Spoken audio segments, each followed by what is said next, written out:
Assalamualaikum warahmatullahi wabarakatuh. Salam sehat untuk semuanya. Perkenalkan, saya Dr. Windy Oliviani, MSc Spesialis Anak. Pada kesempatan ini akan mempraktekkan pelaksanaan skills lab modul kejang, khususnya kejang pada anak. Dok, sus, tolong, ini anak saya demam tinggi nih dok. Iya Bu, silakan anaknya dibaringkan dulu di bed ya. Iya. Aduh, ini gimana ini dok, tolong dok. Ibu, tenang dulu ya Bu, jangan panik. Ketika ada pasien kejang, maka kita utamakan amankan jalan nafas, pastikan jalan nafas terbuka, pasien dapat diberikan, pastikan tidak ada lendir atau sumbatan pada jalan nafas. Kemudian minta bantuan, ada pasien kejang, tolong bantu siapkan oksigenasi, pasang IV line, pasang saturasi. Jika ada pasien kejang berarti merupakan suatu kegawat daruratan, maka kita harus memanggil bantuan. Mas, ada pasien kejang. Kemudian yang pertama adalah amankan jalan nafas, yaitu airway. Pastikan jalan nafas terbuka dan aman. Kita dapat memberikan pasien, membersihkan jalan nafasnya. Jika ada lendir atau sumbatan dapat dikeluarkan, kita buka jalan nafasnya.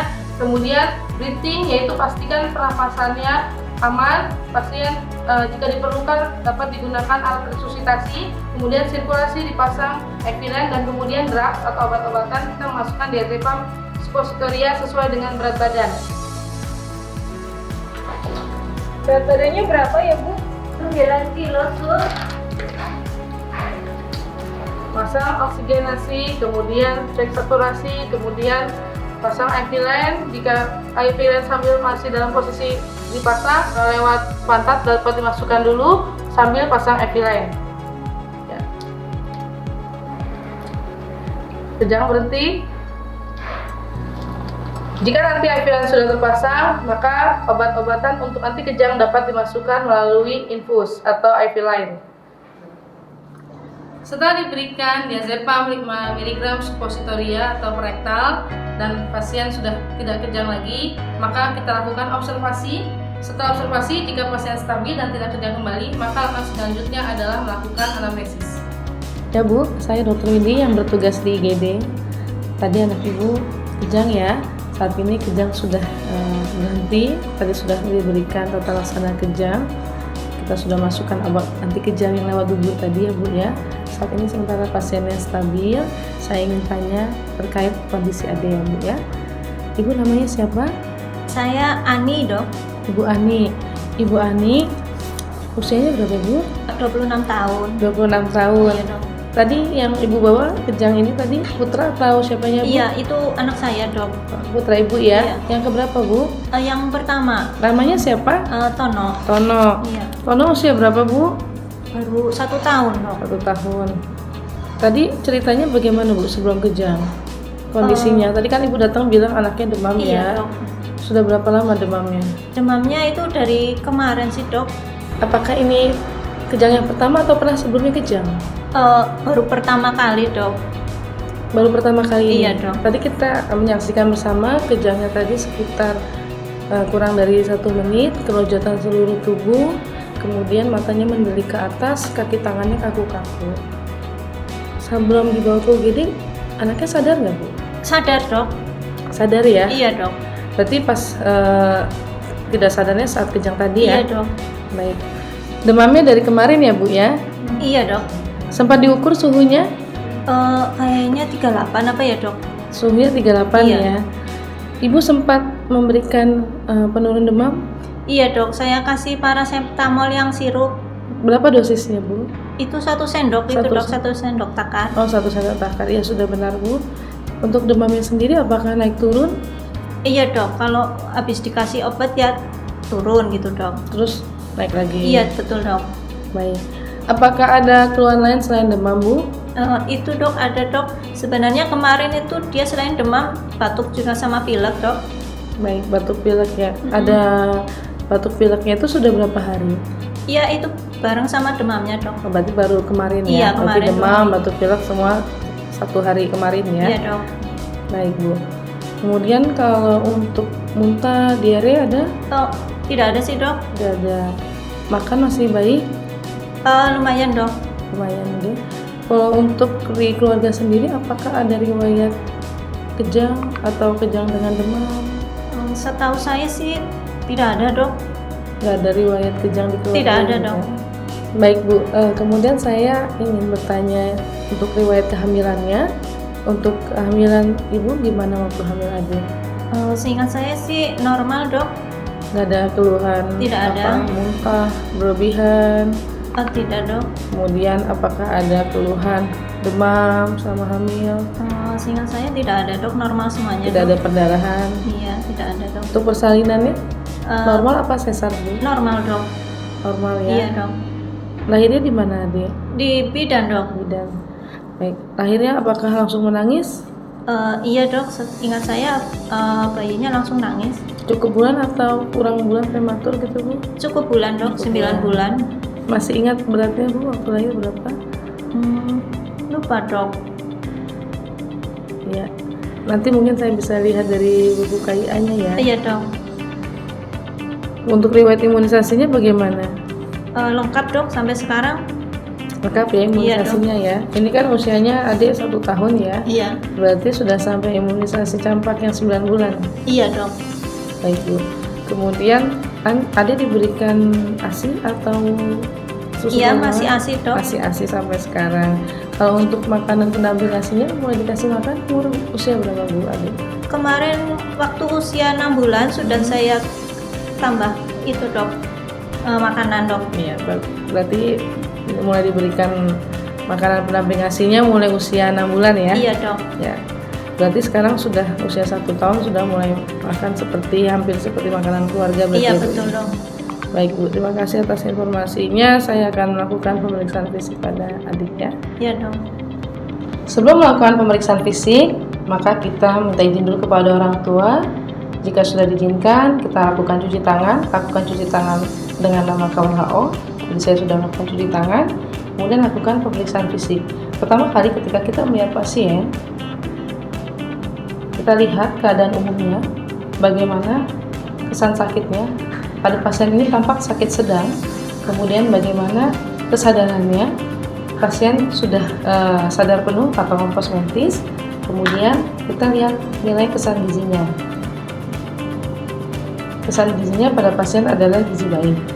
Setelah itu kita melakukan pemeriksaan tanda-tanda vital. Tanda-tanda vital terdiri atas pertama pada suhu.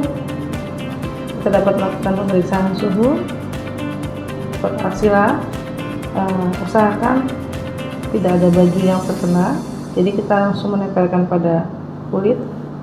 Lalu kemudian sambil dinilai untuk frekuensi nafasnya dihitung dalam 1 menit dan juga dilihat saturasi oksigen serta nadinya. Ditambah pemeriksaan tekanan darah. Pada pasien didapatkan suhu 39,5, untuk nadinya yaitu 112 kali per menit, dengan respiration rate-nya yaitu 22 kali per menit, dengan tekanan darah normal, saturasinya 97% room air. Jika sudah melakukan pemeriksaan tekanan darah, pasien juga dapat kita lakukan untuk pengukuran berat badan dan juga panjang badan. Tadi sebelumnya sudah diukur, berat badannya adalah 9 kg dan panjang badannya 77 cm. Kemudian dilakukan pemeriksaan head to toe. Pada pemeriksaan kepala didapatkan pertama jangan lupa inspeksi. Kita pertama kali melihat dulu bagaimana bentuk kepalanya, apakah ada suatu benjolan, apakah ada suatu jejas. Untuk kepala mesosefal tidak terdapat jejas atau trauma, juga tidak ada luka.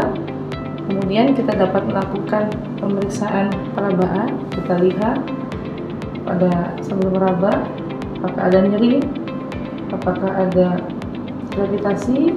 Kemudian kita dapat melakukan pemeriksaan pada konjungtivanya, apakah ada konjungtiva, tidak ada anemis atau anemis. Kemudian kita memeriksa pemeriksaan refleks cahaya, terdiri atas pemeriksaan refleks cahaya langsung dan juga tidak langsung. Gunakan pen light. Sambil kita lihat gerakan pupilnya dan kita ukur diameter pupilnya dapat diukur dengan alat ukur yang ada di penlight kita. Berapa diameter pupilnya, apakah kedua pupil kanan kiri isokot sama ukurannya dan refleks cahayanya dua-duanya baik. Lalu kemudian kita lakukan pemeriksaan pada hidung. Kita lihat secara infeksi juga apakah ada napas cuping hidung, apakah ada septum deviasi. Kita menggunakan penlight, apakah ada discharge yang keluar atau cairan yang keluar dari hidungnya, didapatkan ada sekret bening encer keluar dari kedua hidungnya. Memang keluhan pasien adalah pilek.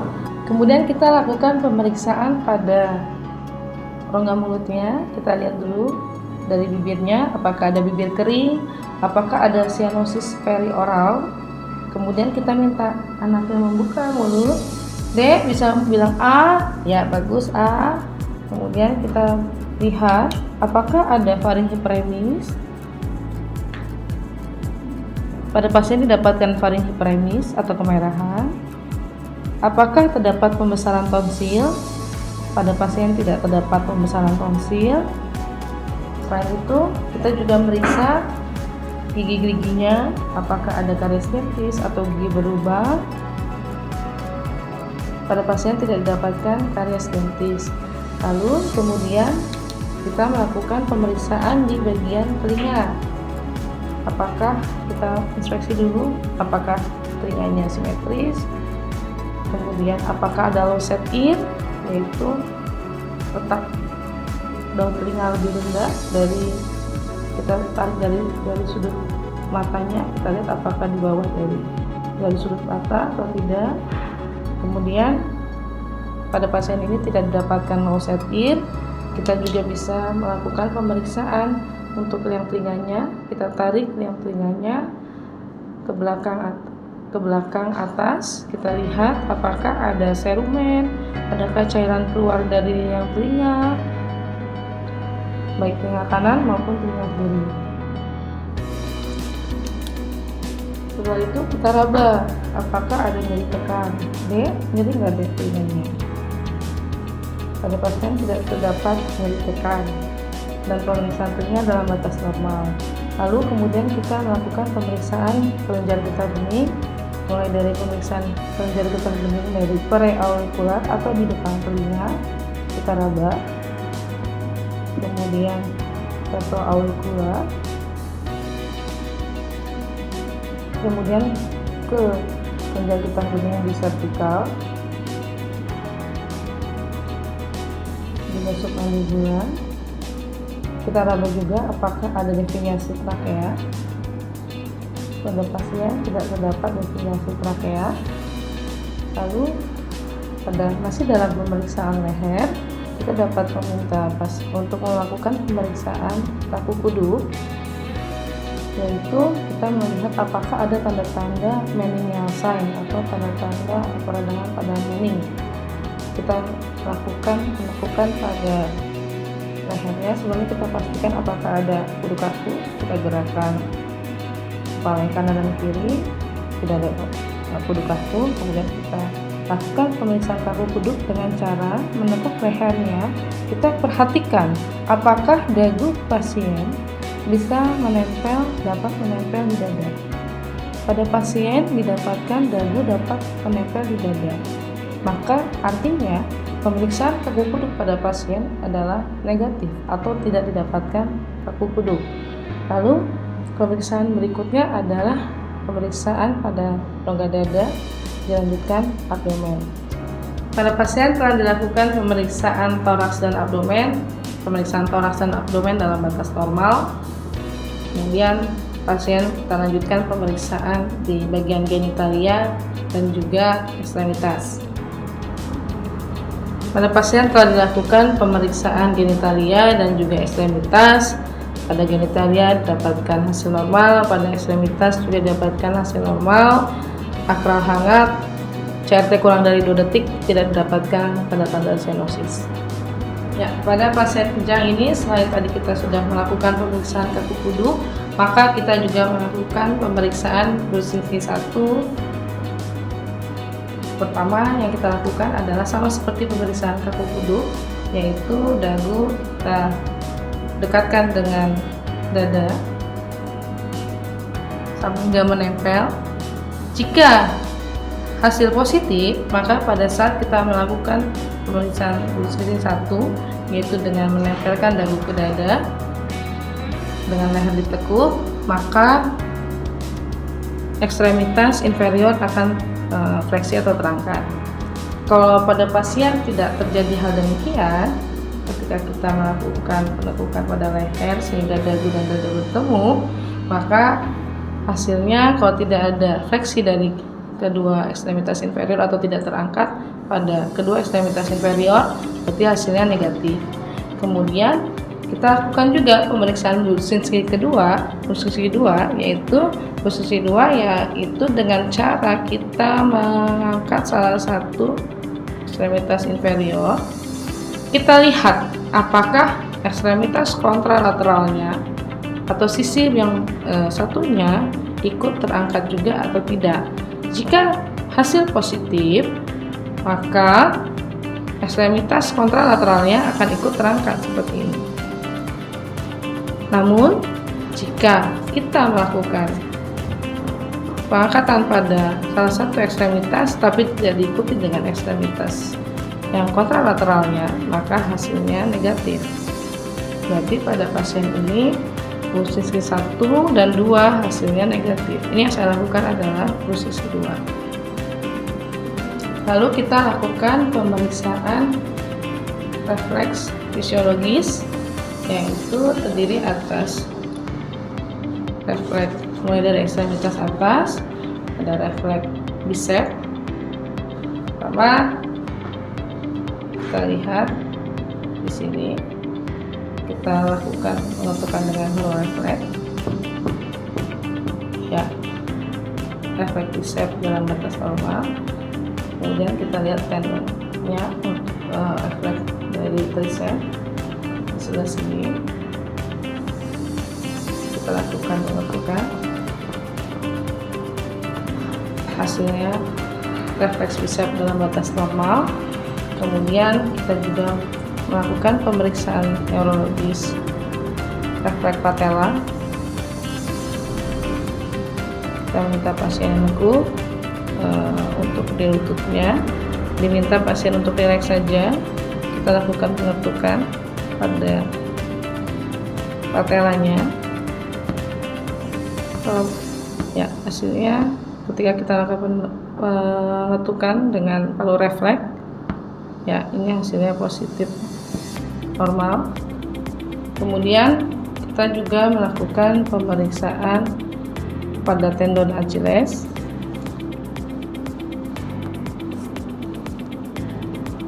Nah, kita menekuk pada tendon Achillesnya. Ya, hasilnya juga dalam batas normal. Kemudian kita melakukan pemeriksaan patologis pada ekstremitas. Dan pemeriksaan neurologis untuk refleks patologis, kita pertama mengecek untuk refleks Babinski pada telapak kaki. Kita goreskan palu refleks, kita lihat ya seperti ini arahnya. Kalau saya tunjukkan dengan jari seperti ini, hasil Babinski positif didapatkan, yaitu jika ibu jari kaki mengalami dorsopleksi atau menekuk ke atas dan diikuti mekarnya atau lebarnya jari-jari yang lain. Itu hasilnya positif. Jika tidak demikian, maka hasilnya negatif. Kemudian kita dapat melakukan pemeriksaan neurologis yang patologis juga, yaitu pemeriksaan cadok.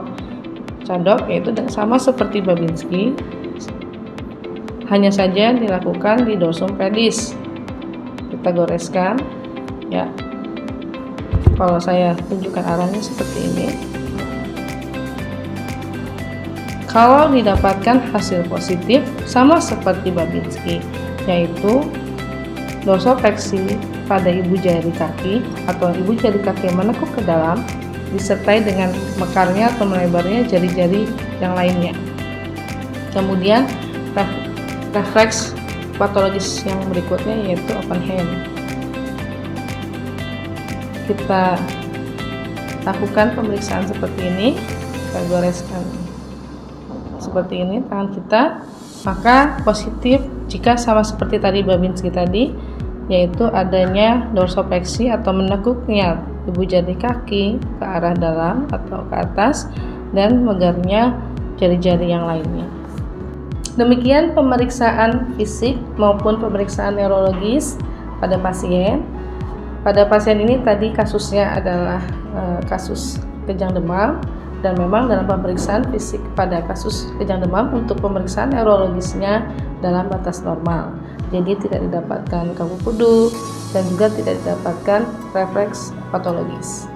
Dan untuk pemeriksaan neurologis lainnya dapat dipelajari atau dilihat di YouTube FK Unsur. Ibu, berdasarkan tadi hasil dari kita wawancara atau anamnesis ya, dan kemudian tadi saya sudah melakukan pemeriksaan fisik pada anak ibu, maka perlu dilakukan pemeriksaan tambahan atau pemeriksaan penunjang berupa pemeriksaan laboratorium. Nanti akan dilakukan pengambilan darah. Apakah ibu setuju? Iya dok, setuju dok. Baik. Ibu, ini hasil pemeriksaan laboratoriumnya sudah jadi. Saya bacakan hasilnya Bu ya. Untuk darah lengkap, hemoglobin atau Hb 12 gram per desiliter itu normal Bu. Kemudian hematokritnya 35% juga normal. Ada sel darah putihnya yaitu leukosit 8000 per milimeter kubik itu normal. Kemudian pemeriksaan trombositnya didapatkan trombositnya normal 250.000. Kemudian eritrositnya atau sel darah merah itu ya Bu ya 4,1 juta sel per milimeter kubik. Untuk pemeriksaan elektrolit dan gula darah hasilnya dalam batas normal. Jadi kalau saya menyimpulkan kesan dari pemeriksaan laboratorium darah anak ibu semuanya dalam batas normal. Ada kemungkinan kalau dari hasil pemeriksaan ini anak ibu mungkin infeksinya diakibatkan oleh virus. Bu, ini dari hasil pemeriksaannya semuanya, maka saya simpulkan anak ibu mengalami kejang demam sederhana atau kejang demam simplex. Ya dok. Nah, kejang demam itu apa? Kejang demam adalah suatu kondisi di mana anak itu dapat mengalami kejang akibat dari demam yang tinggi. Biasanya itu terjadi mungkin sebelumnya ada infeksi, entah itu infeksi pernapasan ataukah infeksi telinga. Nah, pada anak ibu ini tadi dari pemeriksaannya dapatkan tadi keluhannya pilek ya Bu ya, sama radang tenggorokan. Kemungkinan disebutnya kita menyebutnya adalah rhinofaringitis. Jadi rhinofaringitis itu apa? Istilah medis untuk pilek ya biasanya. Suatu infeksi ringan yang biasanya mempengaruhi hidung dan juga tenggorokan. Ketika seorang anak terkena rhinofaringitis, maka biasanya gejalanya hidung meler, pilek ya, atau bisa juga hidung tersumbat, bisa juga sakit tenggorokan, kadang-kadang bisa disertai batuk. Nah, untuk sementara ini karena memang adik ini kejang pertama kali, maka kita perlu melakukan observasi. Jadi kita rawat inapkan dulu adiknya Bu agar dilakukan observasi lebih lanjut. Apakah nanti akan terjadi kejang berulang atau tidak. Lalu untuk obat yang digunakan nanti saya akan berikan penurun panas, dan juga jika memang nanti akan terjadi kejang kembali kita akan berikan tata laksana anti kejang. Kalau kondisi infeksinya kemungkinan besar dari hasil pemeriksaan dari pemeriksaan penunjangnya juga tadi kemungkinan adalah virus, dan biasanya akan sembuh sendiri karena sifatnya adalah self-limiting disease atau sembuh dengan sendirinya. Ada hitungan hari atau bahkan bisa sampai 1 minggu. Ada yang ingin ditanyakan Bu? Ini dok, itu kalau kejang demam ini kira-kira berbahaya nggak dok sama anak saya?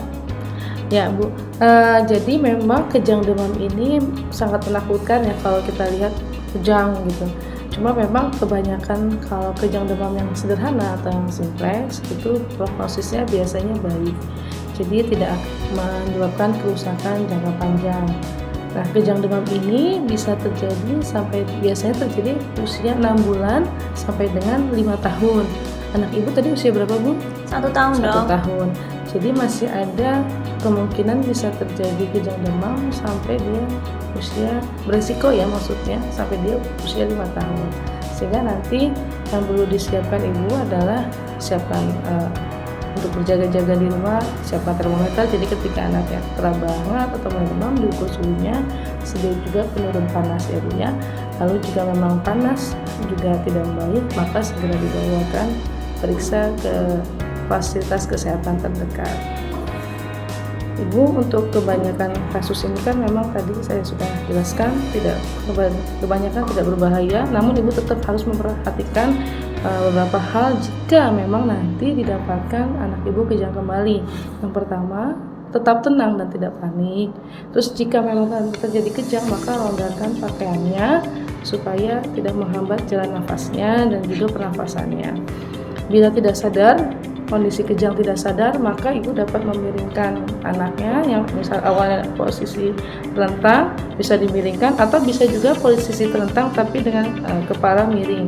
Bersihkan muntahan atau lendir di mulut atau hidungnya, dan jika misalkan ada kemungkinan lidah tergigit, jangan memasukkan apapun ke dalam mulut ya Bu ya. Kadang-kadang kan ibu-ibu atau orang di rumah suka ketika anaknya kejang memasukkan sendok. Itu jangan ya Bu, karena beresiko juga nanti giginya patah atau berdarah, bisa menyumbat jalan nafasnya.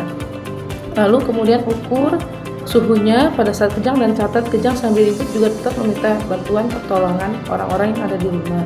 Selama dia sedang kejang, ibu usahakan tetap bersama anak ibu ya Bu ya. Jika ibu nanti punya, nanti saya bisa siapkan, nanti saya bawakan ketika nanti pasiennya pulang, itu diberikan obat penurun panas yang lewat pantat tadi ya Ibu ya, yang ibu sempat lihat tadi ketika kita masukkan di UGD, dan bisa diberikan anti kejang yang lewat dubur tadi. Tapi kalau kejangnya sudah berhenti, tidak usah diberikan. Segera bawa ke dokter atau fasilitas kesehatan terdekat jika memang kejangnya belum berhenti. Apakah sudah jelas Bu? Sudah jelas dok. Ada yang mau ditanyakan kembali? Tidak ada dok, cukup dok. Baik. Setelah ini nanti kita akan pindahkan anak ibu ke bangsal anak. Jika ada hal yang ingin ditanyakan kembali atau mungkin ada perubahan dengan kondisi anak ibu, jangan ragu untuk kemudian bertanya ya. Mari Bu, semoga anak ibu segera lekas sembuh. Demikian praktek pelaksanaan Skills Lab modul kejang. Saya Dr. Windy Oliviani, MSc Spesialis Anak. Mohon maaf atas segala kekurangan. Semoga bermanfaat. Semangat belajar.